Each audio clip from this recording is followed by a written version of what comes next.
Hey, vegan cyclist. Gonna talk about Phil Gaimon's Fondo, his cookie Fondo. I'm gonna go through the 3 days of that. I know that seems like a lot for a one-day Fondo, but I had to travel to get there. I wanna go through the whole experience. So I'm gonna talk about that and show you the Fondo. Let's get into it.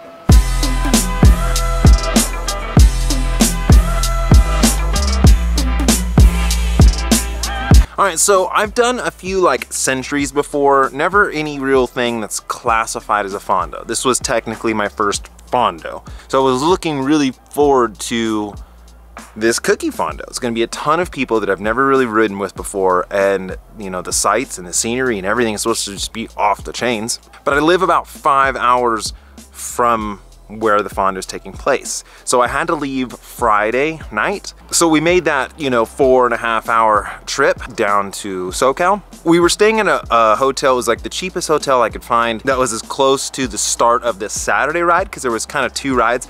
This Fondo is on Sunday. Saturday was sort of like a pre-ride for anyone that was gonna be there before. So I wanted to be able to ride to there and not have to have my family pack up early and drive me there and that sort of thing, because I wanted them to enjoy themselves as well as me enjoy myself. We got to that hotel, it was a super dump, super dump. It smelled absolutely like cigarette smoke. We actually had to change rooms once because it was just so bad. We had 2 6-year-old boys, a newborn, and my wife and myself, and 1 bed. So it got a little crammed in there, and the kids were super restless, so I took my boy and his friend out to like explore on their bikes, and we kind of did like a follow the leader thing where they were following me. You couldn't put your feet down. It was really cool. But woke up and jumped on the bike and took off to ride to the really nice hotel, the Doubletree, I believe. Super legit hotel, and that's where everyone was leaving for the Saturday ride. I honestly thought it was going to be like 10 guys, but there was probably 100 or so, you know, people ready to do the little pre-Saturday ride, which I thought was so cool, because for a lot of Fondos, people are going to be traveling, so they're going to be there the day before anyway. And so it was no extra cost to just come on this little extra, you know, ride. So it was really cool. It was just like all of a sudden it was like people were riding, and I had a coffee cup in my hand, and so I rode a good like, I don't know, 5 miles with coffee in my hand, which was funny. And then I tried to find a place to dump that coffee. There was one small little like touch of wheels, little commotion of people kind of getting antsy and riding so close together. But other than that, it was a super chill ride. I got to ride next to Phil for a little while and hang out with him, but everyone was trying to ride next to Phil, right? He was a marked man in conversation, if you will.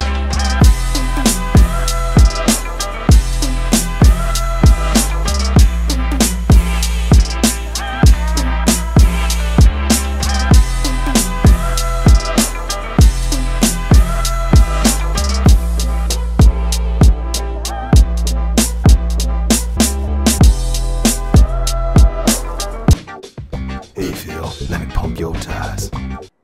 What the hell was that? So this route took you from the start to where you're gonna be registering, get your packet, that sort of thing, which was super cool. They set it up like a little festival sort of area, right? They had VeloFix there, hooking up your bike. You know, you could take pictures with Phil and the Cannondale boys. You could register for your ride, which they had, I think, 4 different routes. They had the Double Fudge, which was like the insanity route, like 11,000 feet, 100 and something miles. They had the Chocolate Chip, which was 80 something miles and 8,000 feet of climbing. The Sugar Cookie cut a good 1 or 2 climbs off that. Then they had the Mini Chip, family-oriented style ride. Got my packet, got my little like satchel, got all my stuff, you know, t-shirt, bottle. I mean, they really hooked it up, man. They provided some good stuff. Needed to get back with my family so that I could kind of give them a little bit of time, because we're here, you know, near the coast. Like, I gotta do something with them. So I rode back to the new hotel that we were staying at, the Doubletree, which was amazing. One of the best hotels I've ever stayed at. Like, it was phenomenal, man. The room was great, very big, totally fit all of us. Had a little like patio to the back end. Area was really nice. The hotel was phenomenal. We then took my daughter, my wife, my son, and his friend out to the beach.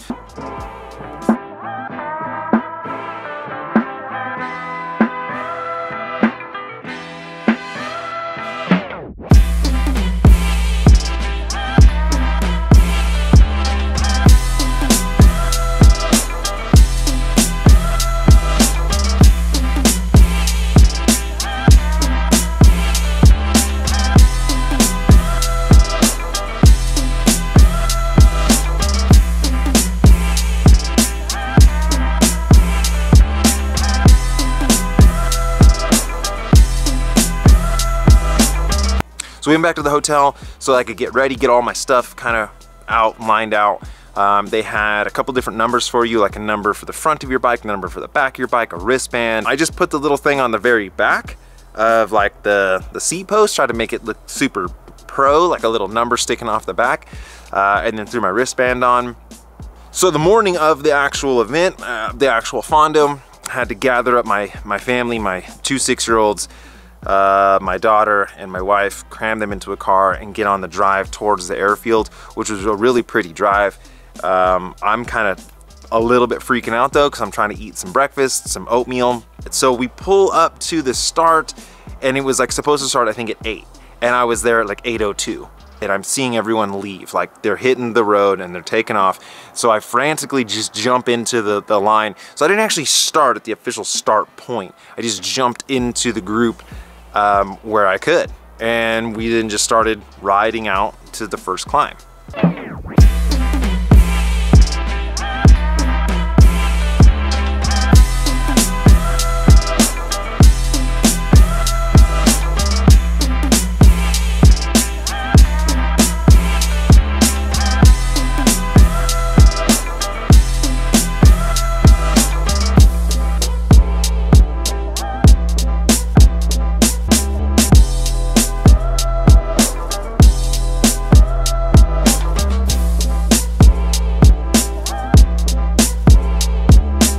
I sort of weaved my way through this huge lead out train on the way to the first climb, and was really lucky because by the time I got to the front, it was already splintering. Like the front group was leaving and everyone was falling off. So there was a couple gaps I had to close, and the crosswind at this point was outrageous. I mean, the bike was like, it's all sideways, but I was able to get onto that front group and get shelter from them and let the pros do all the work.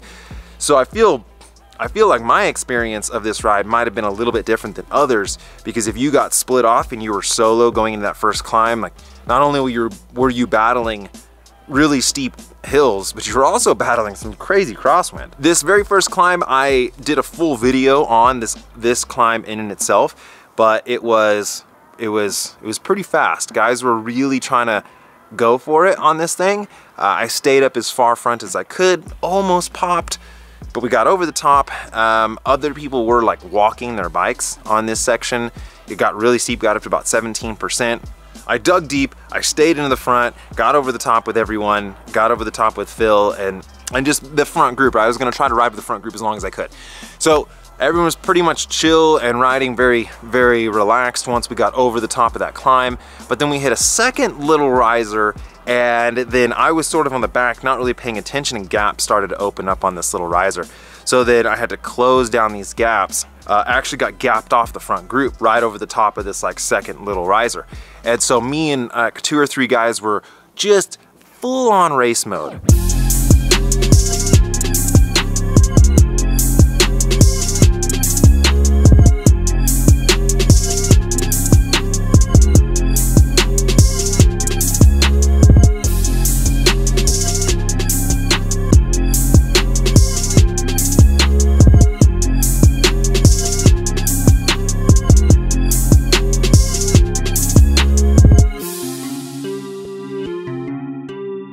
We got back on the group, but once we got back on the group, it was the pace kind of settled for a little bit, but then we hit this one steep little pitch, and the Cannondale boys attacked. Phil Gaimon chased them. Everyone just lost their minds and was just going so hard, just full sprint mode over the top of this little riser, full aero tuck. I mean, it was a all-out race to the first rest stop. I didn't know where the first rest stop was though, so I was just like, why are we racing? Where are we going? Where does it finish? I had told myself a couple times during this little pissing contest, I was like, I'm done, I'm out. There's no way I can sustain this pace. I'm 20 miles in to an 85-mile ride. I'm going to kill myself. So, but we got to the rest stop. It came at the perfect time. We stopped. It was weird though, because a couple guys, NASCAR pit stop, in, out, gone. And so then I didn't really know what the etiquette was. Are we all racing this whole thing like this? But then I saw Phil Gaimon and the Cannondale boys and a couple other, like, you know, really respected riders just chilling, relaxing, not going at it. So I sort of kind of just hung out at the rest stop a little bit, got my water, got my food. Oh, good golly. All right, we're 20 miles in. Now 20 miles, dude. We cooked it. Just trying to stay with that front group. And then the Cannondale boys attacked. So most of the fast guys are still back at the rest stop. And I'm trying to get a little head start on this climb. But dude, burned some matches in that first 20 miles. It shows we've climbed 2,000 feet. We've got another 5,000, 6,000 to go. Holy moly. Going into what I guess would be the third climb of the day, I sort of connected with another group of people, good group of guys, and we were just kind of riding at like a hard pace, but still conversational, you know, mid zone 3, little spurts into zone 4 power wise. So no one was really racing that hard, but everyone was going about as hard as they could while still continuing to have conversation. On my Wahoo, I'm able to see the profile of the course, so I can see what is coming up. And I can see that there's a big descent coming up. So I was really looking forward to that, because basically until this point I've been pedaling decently hard from the start, other than that one little rest stop, but you're like almost always going up. So we got to the top of this like big first mountain, because there's like 3 mountains. You go over the first top of the mountain, and the descent, holy moly.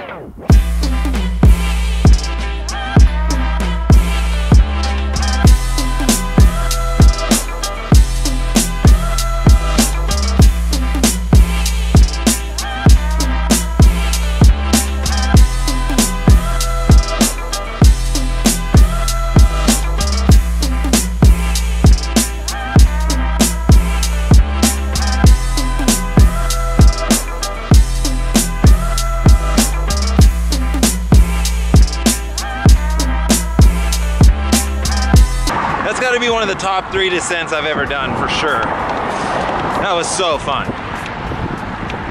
Like well worth the ticket right there, just to be able to descend down with the coast. Like perfect turns. It's cool, man. It's cool stuff.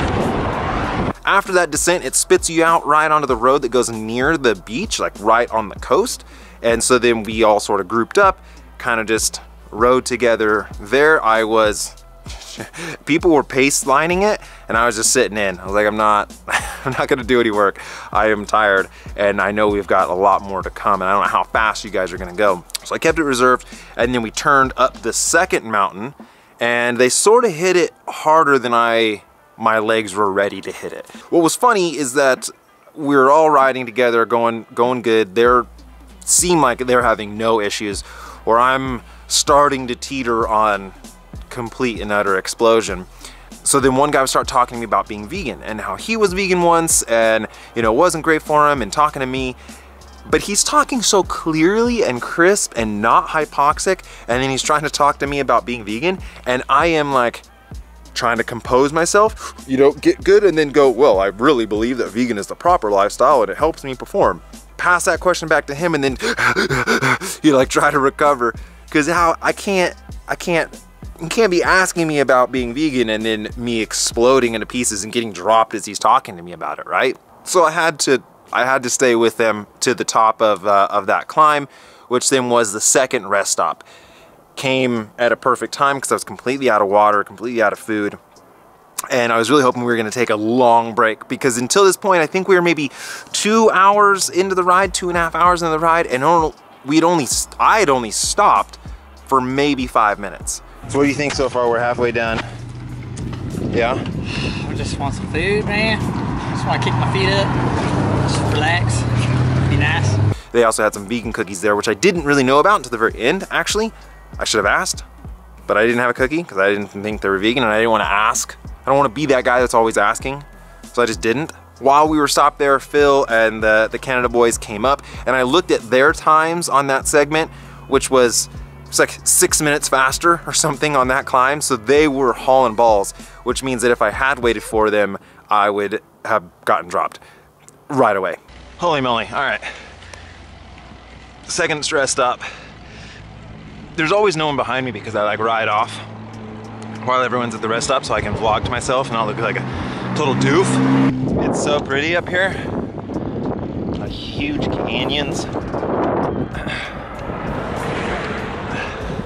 I gotta say that I have waxed myself to stay with like the front group-ish. I think we descend or we do something, but I think the next stop is coffee on the beach. Coffee on the beach sounds good. I come up to the second big descent and no one had came yet. So I was like, well, I'm gonna hang out here and wait for the group because I wanna ride, I wanna get some good footage of pros descending. But then like a big group comes by, but like the Canada, Phil's not there, the Canada boys aren't there. So then I was like, oh, what am I supposed to do? And then I got caught in the middle of that.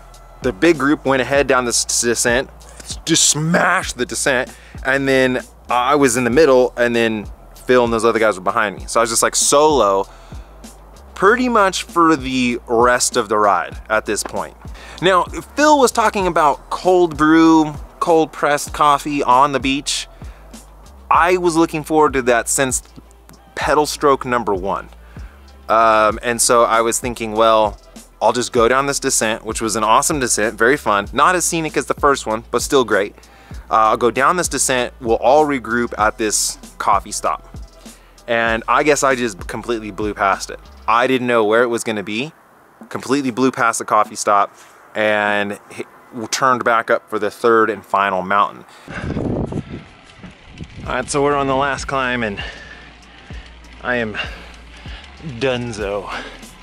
My legs are jelly. Oh, whew. Like the ride wasn't that hard. Everything was fine, everything was good. This last climb is big, it's long, and it hates me. Dude, oh my goodness, it's warm too. I think you climbed 2,500 feet. There was pitches up to 17%. I had a couple guys blast by me to go for Strava segments, but I was cracked. I was done. Got up towards the very top of this thing, which honestly, I think that there should have been a third rest stop at the top of the final climb for the chocolate chip. I was out of water, out of food, really needed a little regrouper at the top of that. The final descent was really bumpy. The road wasn't great. It was super steep, but the view that you come across was amazing. Probably the best view of the ride is there at the end. Now, a lot of the other routes don't go that way. So if you did the mini chip or the sugar cookie, you wouldn't have been at the top of this mountain. So, you know, definitely worth it to maybe kick in the extra miles to get this super panoramic view of the ocean. A couple guys had a flat, they had no tubes, no air, and they were asking me, and dude, I'd been riding dirty, like nothing. I had nothing on me, I had no saddlebag, so I was running tubeless, so I didn't really need anything. So I couldn't help them out. I felt super bad. Is what it is. They're gonna get sagged. The sag was gonna come, they're gonna get helped out. So came down that final descent and hit onto the beach. And at this point, I'm pretty smoked. Like, I am done. And all of a sudden I am greeted with maybe a 20-mile-an-hour tailwind. Just the most glorious tailwind I have ever had at the most perfect time. And now at this point, I'm still thinking that there's a coffee stop somewhere so that we're gonna stop, regroup. I'll get some cool footage with Phil and those guys. I didn't know that I already passed it. So I am just hammering down this road. I'm getting up to 27 miles an hour. I start getting a second wind. I'm feeling great. I'm just jamming. Coast is on my left, wind is on my back. I am cloud 9 right now. Just feeling like this is the greatest ride I've ever been on. I am having just the time of my life. Thinking there's gonna be a coffee stop. No coffee stop, the road turns you off onto a highway to take you inland. And that wonderful, beautiful, magnificent tailwind becomes a headwind. And so all of a sudden I go from 27 miles an hour at, you know, zone 2 power to zone 4, like out of the saddle sprinting in my small ring at like 14 miles an hour. So basically, even though it was flat all the way in, the headwind made it feel like it was a vertical climb. A lot of other riders were in front of me, the ones that did the smaller routes, so I was able to sort of like leapfrog from them to them to them to them. Get there, I'm like 200 feet from the finish. I'm kind of just taking it in, and one of the Cannondale guys and a couple others like raced past me, like they were racing for the finish. And I was like, what? What is going on? I didn't even, you know, didn't know that they're there. But Phil Gaimon was there. He wasn't racing with them. So I actually ended up getting to ride with Phil Gaimon through the last 100 feet of the ride, which I was hoping to ride with him more during the thing. I wish I had kind of just stuck with them. Might have been for a better video or better ride. Coming in through the finish, you are at this crazy airplane hangar, like old airplanes, the airport. You go into this hangar, which was super awesome. Very big, open, cool. The Phil's Fondo had 2 vegan options for the dinner, which was great. They had this awesome oatmeal, and then they had like a curry thing, which was fantastic. I was very pleasantly surprised. Grabbed both of those, went down, sat at a table where Derek from SoCal, who I met through Strava, who came to Bass Lake, and we did a little vlog, he was there, which was neat because, again, I was here solo. I didn't really have anyone I knew. I feel sort of like out of place and awkward, and so to have like a little, at least a table of like, hey, I know you, kinda. I got to sit there and hang out and eat the dinner. The dinner was fantastic. It was delicious. It was awesome. It was great. Went and grabbed my family, showed them the airport and the planes, and kind of hung out there for a little bit while my boy and his friend and my wife and my daughter kind of explored the airport, because it was a really cool place. This is probably one of the coolest start and stop locations you could possibly have for a Fondo. It was really, really neat. I was able to grab Phil for just like a second to ask him kind of his thoughts on the ride and how the whole thing went. It was an awesome day at Phil's Fondo. It was hot, it was windy. Everyone's mad at me for going too hard, but they'll get over it. And we got a nice little check for the charity. Dang, wow, so, 20 grand, jeez. It's a good day. Nice, dude. Awesome, so thanks for coming. There's more vegan cookies, by the way. There's a whole thing of them. I'm gonna grab some. Yeah, get a Tupperware. Dude, thank you so much, man. I think Phil doesn't get enough credit for how he was on all the time. There's so many people that wanted a piece of him. Wanted to like, let me grab you for a second, let me get a picture of you, let me talk to you for a second, you know, and throughout the day, having that always happen, like every minute of the day probably was someone was trying to engage with him, and for him to just stay like cool about it, I think that was really neat. It was really, really cool. I could have totally easily seen him just like duck out and been like, man, I am toast, I'm done. I mentally can't handle much more of this. But he gave everyone a piece of his time, which was awesome. Then he told me that they had vegan cookies, which I didn't know they had vegan cookies, so I went and grabbed like a ton of vegan cookies, which were delicious, by the way. All right, whoa. That ride was hard. That was super hard. It was more difficult because I think that I like burned a ton of matches to try to, like literally the first 20 miles was like full on race pace for me. You know, probably conversational pace for Phil Gaimon and those other dudes, but I mean, I did like, you know, 400 watts for 5 minutes, like 600 watts for 1 minute. I mean, it was pretty gnarly, dude. I think towards the last climb, it was just like, dude, I was smashed. But still ended up rolling in with Phil, so that was cool. Okay, Google. Where is the nearest Chipotle? Chipotle Mexican Grill around Simi Valley.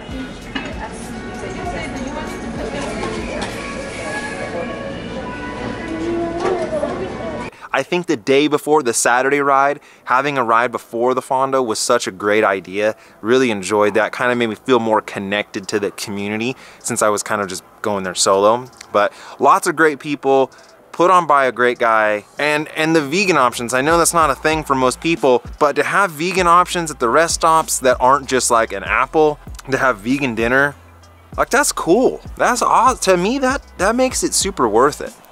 So anyway, I hope that you check it out. I'll be there again next year for sure. So if you're there, hit me up. Phil, thank you, man. You're an awesome dude. And as always, vegan cyclist. Yeah.